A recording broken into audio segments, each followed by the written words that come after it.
তামুলপুৰত চৰকাৰৰ বিৰুদ্ধে ক্ষোভ একাংশ মহিলা আৰু দিব্যাংগ লোকৰ। অৰুণোদয় আঁচনিৰ পৰা বঞ্চিত একাংশ মহিলাই জিলা আয়ুক্তৰ কাৰ্যালয়ৰ সন্মুখত চৰকাৰৰ বিৰুদ্ধে উজাৰে ক্ষোভ। একাংশ ধনী আৰু চৰকাৰী চাকৰিয়ালৰ পৰিয়ালক আঁচনিৰ ধন প্ৰদানৰ অভিযোগ ক্ষোভিত মহিলাৰ। শীঘ্ৰে দাবী মানি নললে আগন্তুক নিৰ্বাচনত ভোট বৰ্জনৰ লগতে জিলাত ধৰ্ণা কাৰ্যসূচী গ্ৰহণ কৰাৰ হুংকাৰ প্ৰতিবাদকাৰী। কাৰণ আমাৰ গাঁৱৰ 17 ঘৰ মানুহ গোটেই ঘৰে পাইছে, আমি 2জনে পোৱা নাই, 2 ঘৰ মানুহ পোৱা নাই। এক ঘৰৰে 4জনে পাইছে, কাৰোবাৰ 2জন 3জন 5জনক লাগি পাইছে, কিন্তু আমি 2 ঘৰ মানুহ পোৱা নাই। 2টা বাইদেউ এটা আছে পিছফালে আৰু মই।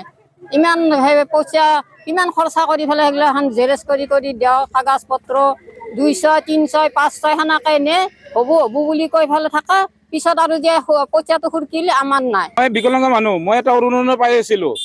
এই অৰুণোদয়টো তাৰমানে এইবাৰ কাটি দিছে। কিয় কাটিছে মই নাজানো। মই 60% বিকলাংগ। মই সেই বিকলাংগটো মানুহ যদি কাটি দিয়ে কেনেকৈ হ'ব? বাৰী বিধৱা কেইজনমান আছে মোৰ লগত, সেইবিলাক মানুহক কাটি দিছে। ভাল ভাল মানুহবিলাকে পাইছে।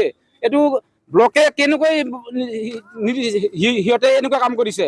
লাগে আমি অৰুণোদয়ৰ কাৰণে আহি পেলাই আমি ডিচি অফিচত ধৰ্ণা দি আছো। কাৰণ কি আমাৰ অৰুণোদয় নহলে আমাৰ পৰিয়াল নচলে। আমাৰ ল'ৰা ছোৱালী সৰু সৰু আছে। ছাৰে আমাক মুখ্যমন্ত্ৰী ডাঙৰীয়াই কৈছিল নহয় অৰুণোদয় দিম আপোনালোকৰ ল'ৰা ছোৱালীৰ হেৰিৰ কাৰণে।